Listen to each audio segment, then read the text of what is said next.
ለህብር የጥቁር ሕዝብ ፈርጥ ኩራት መመኪያም ባመታያው ድጌ ወደዚህ ሂደት መመጣቱ በራሱ አንዱ የዲሞክራሲ ስርዓትን መገንባት ነው ብዬ ነው ማሰብ። ምክንያቱም በርካታ እንደ ሀገር የሚያለያዩን የሚያጋጩን አንድነታችንን የሚሸረሽሩ እንደገና ደግሞ በዛህነትን ሰዎች ሳይቀበሉ በርካታ ሀገራችን በብዙ ግጭቶች በብዙ ጦርነቶች በብዙ አለመግባባቶች መታለች።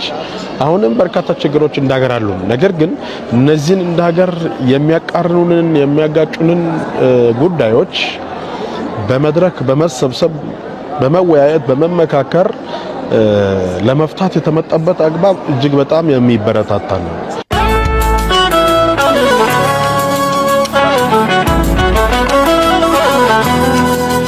በጣም የተለወጠች በሐሳብ ልዩነት ሳይሆን በመካከል የምታምን ለልጆቻችንም ከኛ ተምሮ አባቶቻችን አድዋ ያለው ሲናገሩ ጀግንነት ነውና ልጆቻችን ደግሞ መመካከል የሚለው ነገር አንግቦ ይዞ በመካከል ችግር የሚፈቱበት ኢትዮጵያን የምትፈጠር አምናለሁ።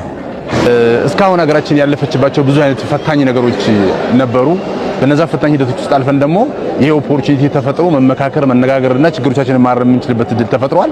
በውይይት ሂደቱ ያየሁትና በደንብ የተረዳሁት ነገር መልካም የሆነች ሀገር ለተተኪ ትውልዶቻችን ማስረከብ የምንችላት ብሩህ እይታና ብሩህ ተስፋ ያላት ኢትዮጵያን እውን የምናደርግበት ሂደት ነው ብዬ ተስፋ አደርጋለሁ።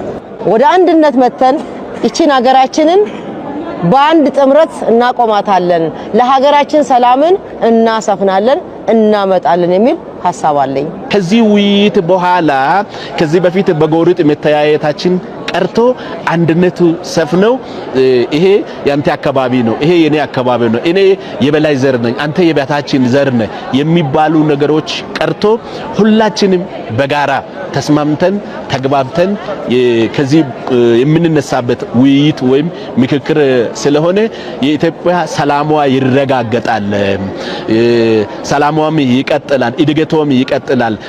ነገ እጅግ ደስ የምትል ሀገራችን ሀገሬ ብለን የምንኮራባት ሰላም ያለባት ደቡቡ ሰሜኑ ጋር ምስራቁ ከምዕራቡ ጋር ተስማምተን ተግባብተን በሰላም ወጥተን የምንገባባት ሀገር ትሆናለች ብለን ተስፋ እናደርጋለን።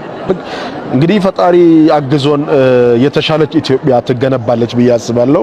መለያየቶቻችን ይጠባሉ ብዬ አስባለሁ።